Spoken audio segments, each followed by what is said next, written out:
Saludos, bienvenidos otra vez a Hablando de Frente, como todos los jueves a las 7:30 de la noche. Recuerden que cuando no nos pueden sintonizar en las pantallas de Next TV, estamos en el canal de YouTube de las redes de Vallarino Panamá y de Next Noticias.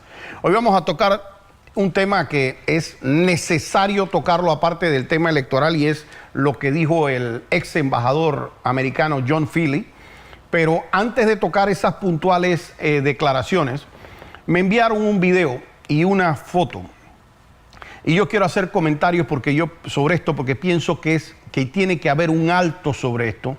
Porque si bien en algún momento, años atrás, uno veía estos episodios de manera muy aislada, en este momento la verdad es que tengo que decir que en los últimos 2 años, creo, he visto de una manera repetida esto. Y parte de esto, le voy a, no quisiera usar la palabra culpar, pero voy a decirle que el Ministerio Público pudiera hacer cosas distintas, y también el órgano judicial, y ahora les voy a explicar por qué. Le pido a producción que me pongan primero el video y después la foto de la gente, cómo quedó este agente policial. Esto es un forcejeo que se da entre un miembro de la Policía Nacional, al que han agarrado básicamente a golpes, un conductor o una persona que iba pasando. Pero yo quiero que ustedes terminen al final de cuenta viendo esto. Me lo manda una persona y le dije definitivamente lo comento en mi programa, porque la verdad es que no es la primera unidad. El otro día hubo otra agresión a una unidad que incluso respondió con su arma de fuego. Y ahora le pido a producción, si lo tienen, que me pongan la foto de cómo queda este agente policial, para que ustedes vean ya el tipo de agresión. El tipo de agresión es como queda la unidad de policía, que entiendo, y por la forma que veo de la imagen que tienen en el chaleco, debe ser del tránsito, es un sargento primero Tenorio.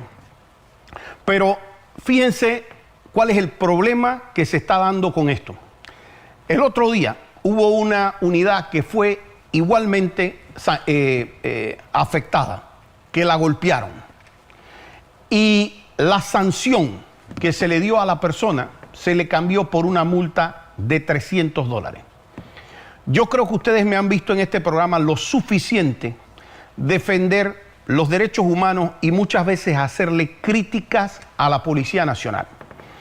Y normalmente a miembros de la dirección de la Policía Nacional. Pero si hay algo que hay que respetar, apreciar, es la labor de todos estos policías, sobre todo lo que es tropa y la oficialidad media, también la oficialidad alta, pero me refiero a los que están más en la calle el día a día. Yo muchas veces me pongo a pensar lo difícil que es nada más estar bajo ese sol todo el tiempo cuando se está dirigiendo el tránsito. A mí me ponen 2 horas, pero es más bien como 2 minutos. 2 minutos bajo ese sol, y hasta ahí va llegando el tema. Y estas personas realmente lo hacen con una vocación. Entonces, en los últimos años, pienso que puede ser auspiciado incluso por las redes, por este tema de compartir las redes. La gente de alguna manera ha entendido que esto es una conducta que es viable. Esto es un delito hacerlo. Pero si el fiscal, y aquí vuelvo al tema de los acuerdos de pena de la fiscalía, yo necesito que el público me entienda a mí lo que es un acuerdo de pena. Un acuerdo de pena es cuando la persona acepta la comisión del hecho punible a cambio de tener una pena un poco menor. Yo acepto que se deben dar reducciones, porque se agarra y se reduce el tiempo de trabajo de la fiscalía, el tiempo de los juzgados, porque la persona de alguna manera está haciendo algún acto de contrición, puede ser porque la persona incluso indemnice de alguna manera, y entiendo que como en todos los países ese tema puede tener un tema de reducción de la pena. Pero la pena tiene una serie de propósitos, y dentro de esos propósitos está el que la pena debe tener un carácter disuasivo, es decir, tiene que mandar el mensaje de eso no se puede hacer, de que es incorrecto que eso se haga. Si yo estoy teniendo de alguna manera que el resultado de estas audiencias, porque la fiscalía quiere salir del caso rápido, entonces lo que la fiscalía hace, dice, yo hago un acuerdo de pena que es de tantos años, pero te lo convierto de una vez a multa. Así que te lo voy a convertir a $300 de multa. Yo quisiera que hubiera una reflexión de esto por parte del Ministerio Público principalmente, y digo por parte del Ministerio Público porque tengo que explicarle a las personas. A pesar de que quien aprueba al final el acuerdo de pena es un juez, si el acuerdo está dentro de los mínimos y máximos que permite la ley, el juez, y fue un acuerdo de fiscalía y el acusado con su defensa presente, el juez no puede negarlo, a menos que entienda que hay visos de corrupción, etc. El juez, es decir, el juez tiene una obligación de aceptar ese acuerdo si cumple bajo esos parámetros muy puntuales. Aquí quien tiene que entender es la fiscalía. Si yo tengo un video de la persona que le está pegando al policía, si yo ya tengo los testigos, si yo ya tengo todo lo que tiene que ver con medicina legal, etcétera, es decir, lo tengo a la persona condenada, yo no voy a estar haciendo acuerdos de pena que no me sirvan lo suficiente para mandar un tema de carácter disuasivo. Y esto es así en múltiples delitos, porque yo les tengo que decir, ustedes van a estar viendo muchas veces en los diferentes posts que hace la PGN, la Procuraduría General de la Nación, y ustedes van a estar viendo que se logró de repente condenar por lavado de dinero, por blanqueo de capitales, por narcotráfico incluso. ¿Y qué pasa? Dicen, los condenaron a 5 años. Pero entonces hubo una conversión de eso a trabajo comunitario, hubo una conversión de otra pena menor a días multa.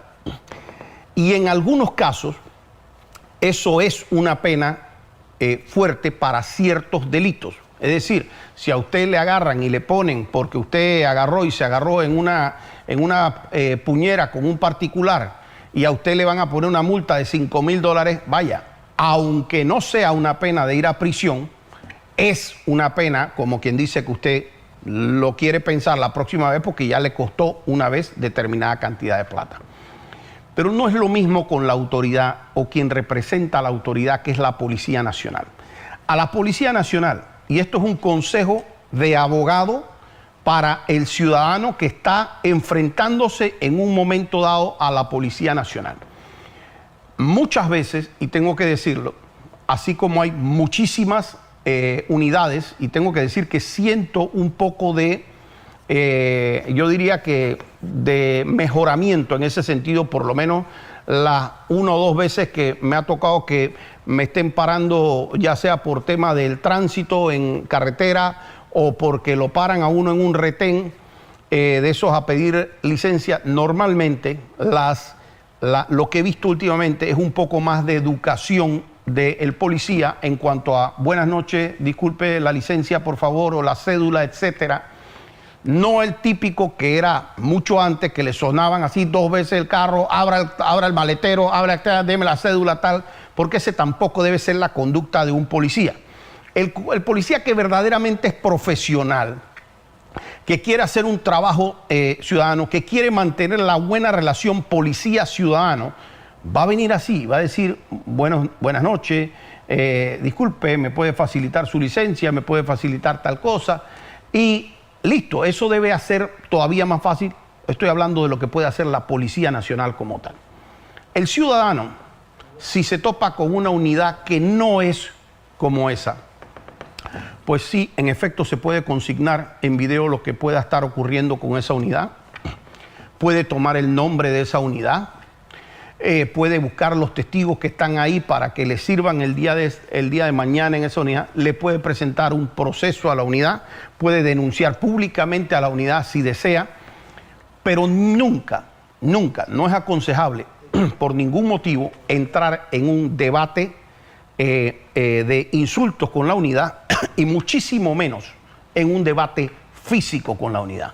Incluso si usted ve que usted no hizo nada y le dice a la unidad, es que yo a usted me lo voy a llevar, usted debe hacerle la advertencia a la unidad: quiero que sepa que usted está cometiendo una privación ilegal de libertad y que definitivamente pues nosotros procederemos.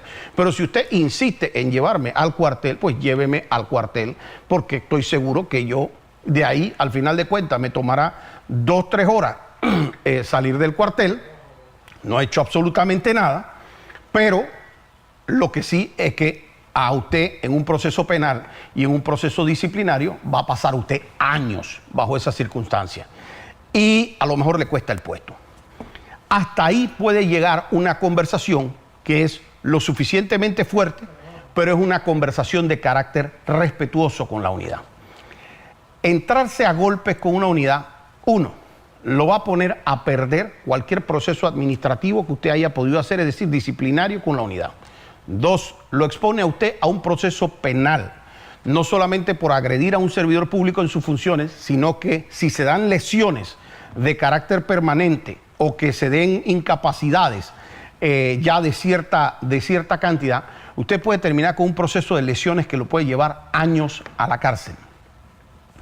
Y aunque yo soy pro a que se den acuerdos en donde pueden haber penas distintas a la detención, la verdad es que no puedo estar de acuerdo con que sea solamente una multa de $300. Porque eso es decirme a mí, si tú le quieres pegar a ese guardia y tú tienes $1000, le puedes pegar 3 veces. Eso es básicamente el mensaje. Te va a costar $300. Y cuando yo veo que eso lo avala el Ministerio Público a través de un acuerdo, está cometiendo un error y está haciendo que se multipliquen estas conductas. Porque aquí estas conductas que ya se están viendo de manera reiterada, tienen que tener, a mí no me importa que la persona necesariamente vaya a meter años, ese tampoco es el tema. Pero ya cuando la persona siente unos meses o empieza a ver alguna conducta que realmente empiece a mandar un mensaje de esto no es un relajo, la gente dejará de estar haciendo eso con la autoridad.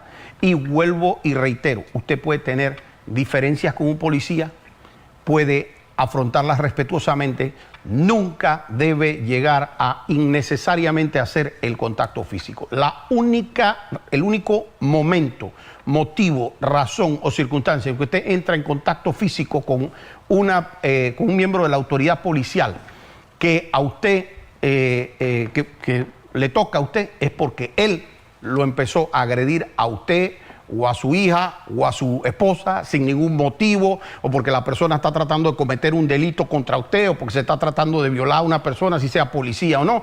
En ese momento pues toca hacer las que tenga que hacer y trate además de hacerlas de la manera más comedida posible. Yo tengo que hacer un llamado porque verdaderamente, vuelvo y digo, es como la 10ª vez que a lo largo de este año que a mí me mandan un mensaje con este tema de unidades policiales. Acabando ese tema, si hay algo que yo quede, pero con los pelos parados, me duele que los medios tradicionales no le den la dimensión a esto del tamaño que tienen que darle, porque esto es para que realmente Panamá se espeluque con lo que salió del embajador. Y yo le pido que primero me pongan la lámina. Y miren que qué casualidad. Este señor no había hablado la semana pasada, el ex embajador John Philly. Y cuando yo agarro y menciono este nombre, pues este señor resulta ser que por mera casualidad da una entrevista la vez pasada. Y él agarra y dice, fíjense lo que él decía en el 2017, cuando fueron a meter a Wackett en la lista. Él dice, comprobamos... No he querido usar el video porque el video tenía que ver con otro canal de televisión y les queremos respetar a ellos sus derechos, pero sí quiero la información que salió de esa conferencia de prensa.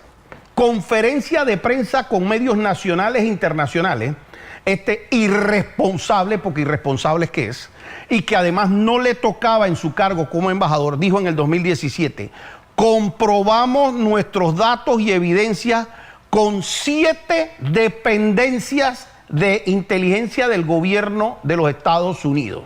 Es decir, él le estaba diciendo al mundo, aquí esto, quién sabe, el FBI, la CIA, quien sea, pero nosotros tenemos el NSA, tenemos la confirmación por 7 dependencias y decía, hemos comprobado nuestros datos, hemos comprobado con pruebas, hemos comprobado con evidencia y hemos confirmado que la organización Wackett estaba involucrado en temas de lavado de dinero. Y no solo decía esto, que es lo que cupo en la lámina que me hizo el personal que me asiste, sino que dijo que era de las peores organizaciones vinculadas al narcotráfico. Esto es lo que un embajador de Estados Unidos, que no tiene nada que hacer hablando de los temas de Panamá, ¿verdad?, hizo en una conferencia de prensa que, para mi gusto, debió ser procesado en Panamá por calumnia e injuria, para que aprenda que la lengua la tiene que aguantar. En el 2023, es decir, la semana pasada, este señor dice, así como quien, bueno, disculpa pues, el gobierno no pudo acreditar el lavado de dinero de los Wackett. Un juez, y él dice, yo le tengo que creer en mi sistema de justicia, determinó que el gobierno no tenía las pruebas suficientes para determinar la vinculación del grupo Wackett o de manera específica Nidal Wackett con temas de lavado de dinero. Qué bonito hacer una declaración de estas 1, 2, 3, 4, 6 años después y darse cuenta que detrás de esto, no solamente porque es que mucha gente entiende Wackett, afectaron a un empresario, y claro que afectaron a un empresario, afectaron 2 empresarios, afectaron el grupo empresarial. Miren, los que vimos este caso, lo seguimos, porque yo no fui abogado nunca de ese caso. Sabíamos que aquí primero se dio una presión basado en esas declaraciones, basado en lo que decía Estados Unidos, y aquí el señor Wackett decía, ¿dónde está el proceso que me están haciendo en Estados Unidos? Díganme dónde están para por lo menos irme a defender.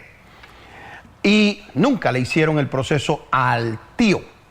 A Nidal le hicieron el proceso que supuestamente tenían para afectarlo a él, y es lo que dice. El juez determinó, el juez federal americano determinó que no habían los elementos para vincularlo a un proceso de lavado de dinero.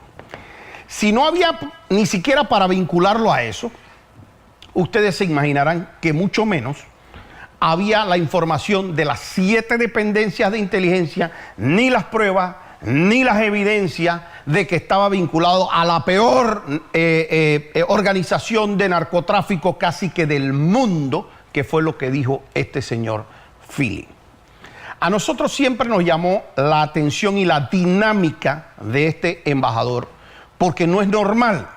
Y cuando yo les digo que no es normal, es que ustedes tienen que ver que Panamá no es que tiene un embajador de otro país aquí.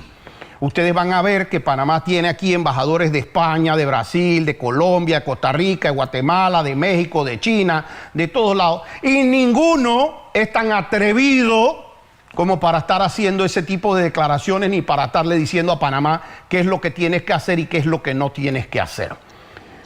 Yo quiero que ustedes vean estas segundas declaraciones de este embajador, porque les voy además a explicar el procedimiento, que como la importancia de este tema es cómo se dieron las órdenes de detención en Panamá, las órdenes de traer a una persona, y cómo eso pasó, un tamiz que ahora les voy a explicar. Póngame por favor la siguiente lámina de lo que él dice. Este señor dice, y en el contexto de todos los que escucharon esta entrevista, saben que lo que estoy diciendo aquí es 2000% verdad.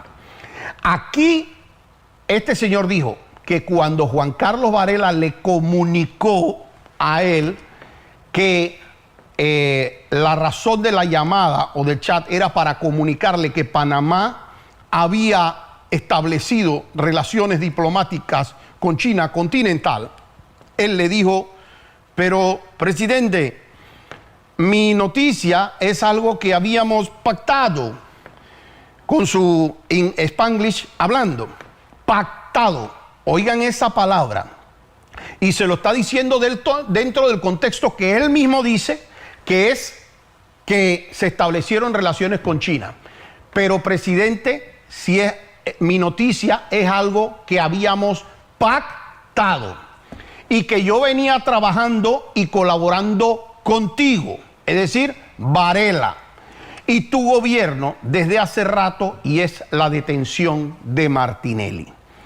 Entonces, nosotros tenemos que entender si aquí hubo o no una injerencia de afuera y peticiones, porque ¿qué es lo que se pacta?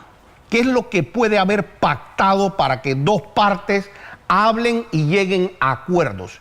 ¿Y tú por qué me vas a estar diciendo, verdad, esto cuando yo te digo lo de China? Cuando yo te digo lo de China, ¿por qué es que tú me vas a hablar que esto es algo que habíamos pactado, el tema de la detención de Ricardo Martinelli?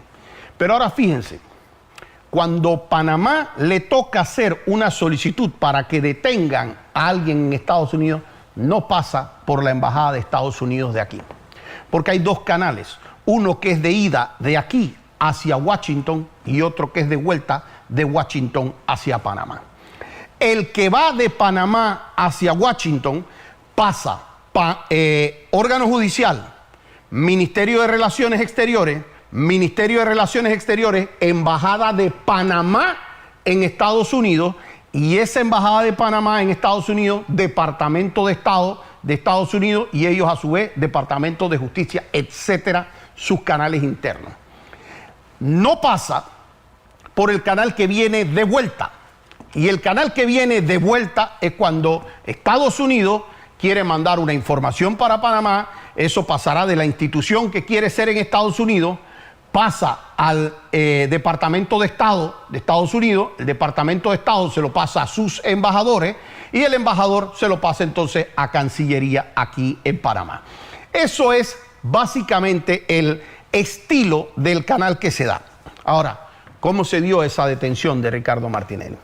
Ustedes recordarán que aquí se cuestionó hasta la saciedad, que aquí no se podía traer a Ricardo Martinelli porque no había sido imputado.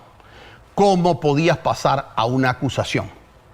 Ustedes han visto todos los procesos que aquí se han hecho sobre diputados en la Corte de Panamá, todos y cada uno.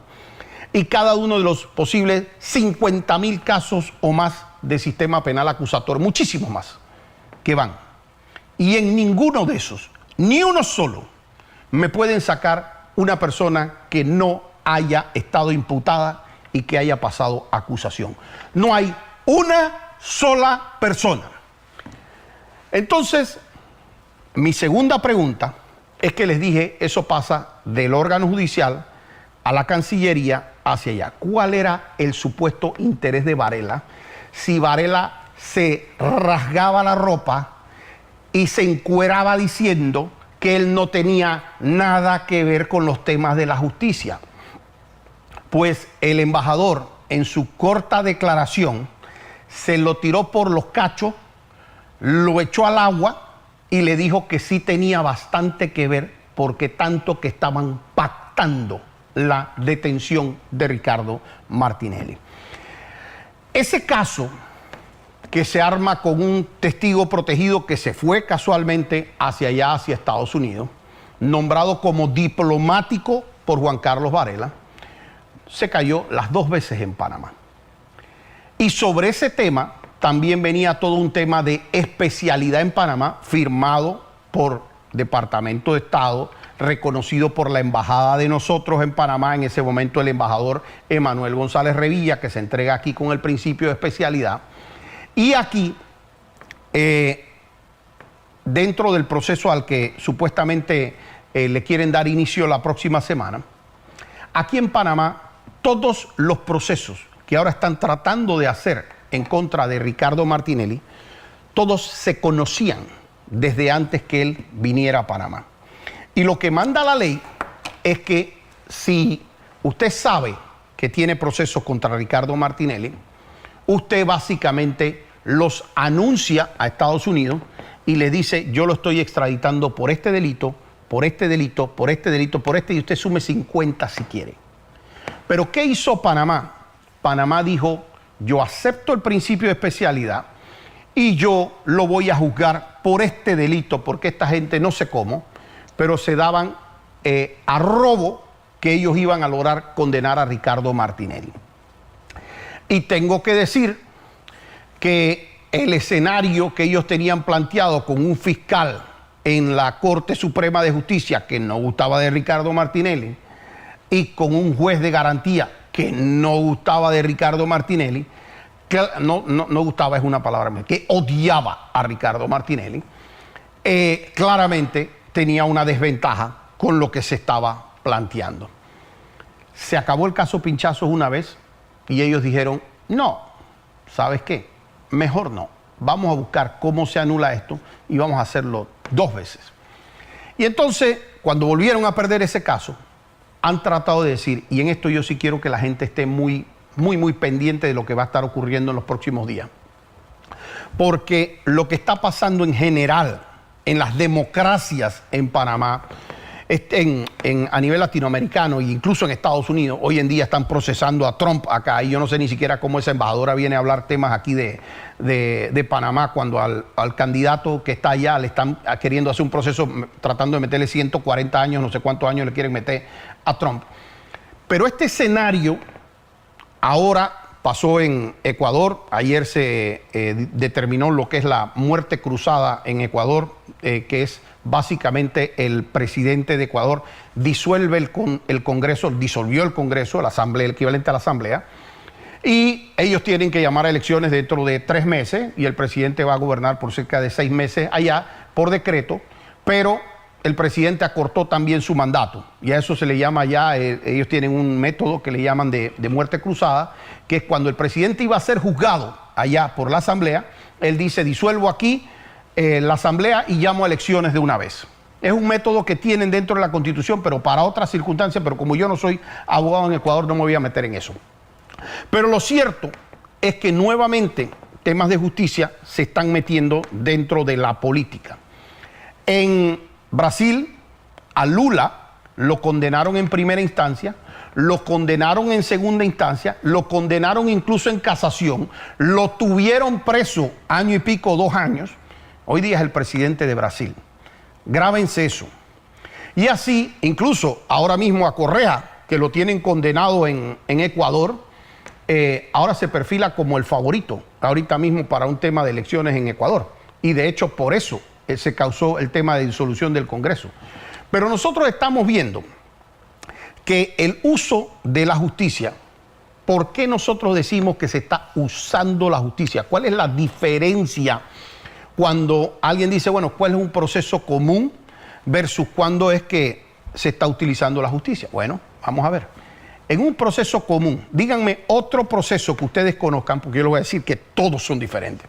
Díganme otro proceso que ustedes conozcan, que haya una persona que hayan imputado, que no hayan imputado, perdón, y que haya pasado acusación. Díganme una. Díganme una persona que ustedes conozcan que sale absuelta y le vuelven a hacer el juicio dentro de todos los años que ustedes conocen, dentro de las personas que tengan 80 años, 50 años, 60 años, díganme eso. Díganme dentro de lo que las personas que en su momento dado sufrieron una detención, ¿cuál la Corte Suprema de Justicia le dijo, no, el primer año que tú estabas detenido afuera, ese año no cuenta para la detención? ¿Cuántas personas pasaron por eso? ¿Cuántas personas ustedes han visto que el Tribunal Electoral le dé un fuero penal electoral y que la Corte Suprema de Justicia levante el fuero penal electoral? Dígame cuántos casos, porque aquí a Rux le dieron fuero penal electoral, a Blandón le dieron fuero penal electoral, a Martín Torrijos le dieron fuero penal electoral, y yo quiero que me digan a cuál, en cuál de esos casos le levantaron la Corte a través de una acción de inconstitucionalidad. Yo quiero que me digan en qué caso, teniendo fuero penal electoral, una juez, Valoisa Martínez, se atreve tan siquiera a abrir el juicio. Abrir el juicio. Quiero que me mencionen, y tienen toda la oportunidad de hacerlo, los que detestan a Ricardo Martinelli, en vez de decirnos que si es que nosotros estamos peleando un principio de especialidad que no existe, yo quiero que me digan a mí, ¿qué otra persona en Panamá ha venido a una extradición basado en un delito y a pesar de que todos los demás procesos estaban abiertos hace años en Panamá y no habían vinculado a Ricardo Martinelli, que me digan a quién se le violó el principio de especialidad? Y yo les voy a también a contestar.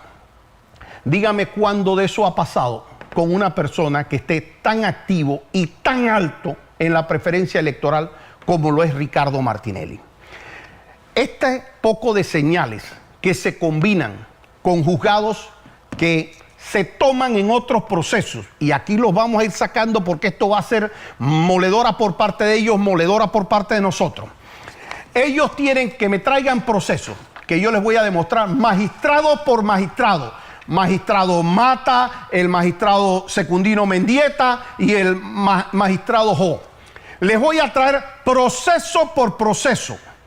¿Cuánto ellos han demorado en resolver pruebas en segunda instancia y cuántas veces me han sacado un tema de apelación de pruebas en menos de 10 días? ¿Cuántas veces y cómo ellos han hecho eso? Les voy a decir aquí de cuándo se ha fallado un tema de inconstitucionalidad que se presentan de María Eugenia López, y el primer día se hace el reparto, se lleva al procurador y el procurador contesta. Entonces, cuando nosotros agarramos, díganme un caso que ustedes conozcan, uno, no pido dos, un caso que ustedes conozcan, que cuando la persona va a los juicios o a sus audiencias, se ponen todas televisivas cuando ellos sienten que van a tener un show a favor y tratan de quitarlas, como fue en el caso Pinchazo, cuando sienten que el escenario no les va a hacer a favor. Entonces, cuando ellos no tenían que presentar pruebas, agarraban y las audiencias con Mejía, con Harry Díaz, con todo esto eran muy mediáticas. Cuando íbamos a debatir las pruebas adentro, no eran mediáticos. Teníamos que esperar lo que la defensa podía sacar por YouTube, compartir por redes sociales, y además los medios de comunicación que no gustan de Ricardo Martinelli por el conflicto de intereses que hay, pues en otras ocasiones ellos hubieran visto esos videos de las audiencias y lo hubieran publicado 150,000 veces. Pero ahora, calladitos, no los publican ni por la mona, publican los que están en YouTube, los contrainterrogatorios. Pero díganme un caso, uno, que ustedes hayan visto que el juicio sea así en televisión. Pónganlo. No lo hay. ¿Y saben por qué no lo hay? Porque la justicia para Ricardo Martinelli es distinta. ¿Y por qué es distinta? Y ya nosotros oímos, uno oye comentarios de lo que tratan de decir y dicen, no, ya sabemos que él va a poder correr, ya sabemos que va a poder llegar al final, ya sabemos que no lo vamos a poder impedir, pero hay que mancharlo. Y eso es todo lo que están tratando de hacer con todas estas actuaciones ilegales. Pero yo sí les voy a decir a todas las personas que están detrás de esto y que están desde el órgano ejecutivo, están haciendo un trabajo, desde la parte empresarial están haciendo el trabajo, y también muchas personas en el órgano judicial. Sepan, señores, que esta tortilla se voltea en 11 meses exactos y cuidado menos. Y que por lo menos lo que soy yo, sé agarrar y buscar las responsabilidades de cada quien y sé que se hagan las investigaciones. Y yo sí soy un consciente que cuando aquí las personas sienten que ya les va llegando la ley encima, aquí muchos van a empezar a hablar qué es lo que pasaba allá adentro. Y sí les quiero decir que así como les estoy demostrando que este caso es distinto para todos los efectos prácticos que lo han hecho, va a llegar un momento en donde la gente va a decir, como pasó en otros países, como pasó con Lula, en donde la gente le va a decir, ustedes tres no me van a quitar limpio y tener un país sano, tranquilo, sin enfrentamientos. Dejen que las cosas fluyan, dentro de los canales de justicia que deben darse y las que son del proceso electoral aparte. No traten de mezclarlas, no traten de incidir en la mitad de un proceso electoral y por supuesto, respeten el debido proceso, porque yo les juro que en 10 meses las personas que más van a estar rogando que se respete el debido proceso son los que hoy se ponen como perseguidores, pero que clarísimo es ese dicho que dice que los carniceros de hoy serán las reses del mañana. Con eso los veo hasta el próximo jueves aquí Hablando de Frente.